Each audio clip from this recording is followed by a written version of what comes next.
করিমগঞ্জের কায়স্থগ্রাম এলাকায় মালবাহী ট্রেনের ধাক্কায় দুর্ঘটনাগ্রস্ত হল একটি যাত্রী বোঝাই অল্টো কার। এতে বরাত জোরে চালক সহ রক্ষা পান ৩ যাত্রী।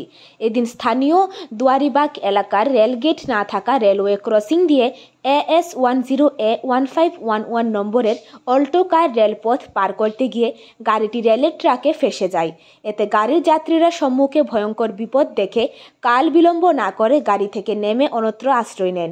ততক্ষণে ত্রিপুরাগামী মালবাহী ট্রেনটি অল্টো কারকে ধাক্কা মেরে প্রায় ২০০ মিটার দূর পর্যন্ত টেনে নিয়ে যায়।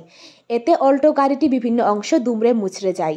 ঘটনার পর প্রায় আধ ঘন্টা সময় ধরে উক্ত রুটে ট্রেন চলাচল বন্ধ থাকে। পরে এই কাণ্ডে তদন্তে নামে পুলিশ। উক্ত দুর্ঘটনার জন্য স্থানীয়রা দুয়ারিবাগ এলাকার রেলগেট না থাকাকে দায়ী করেছেন।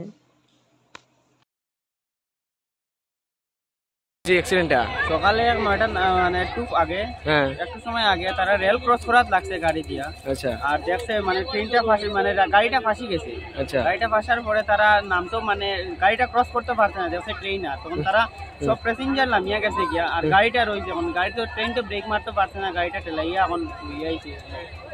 আচ্ছা, মানে তারা কই যাইতো আছে? তারা সামনে তারা বাড়ি রেল ক্রস করলে তারা বাড়ি একটু সামনে। এই জায়গাটার নাম কিটা? এই জায়গাটার নাম হইলো দুয়ারিবাগ। দুয়ারিবাগ। আচ্ছা, মানে এমনি কোনো খেরোর আশঙ্কা, কোনো ক্ষতিগ্রস্ত? না, ক্ষতি হইছে না, এমনি গাড়ি ড্যামেজ হইছে। গাড়ি ড্যামেজ হইছে। গাড়িটা ফাঁসি গেছে। জনদর্পণ। আচ্ছা।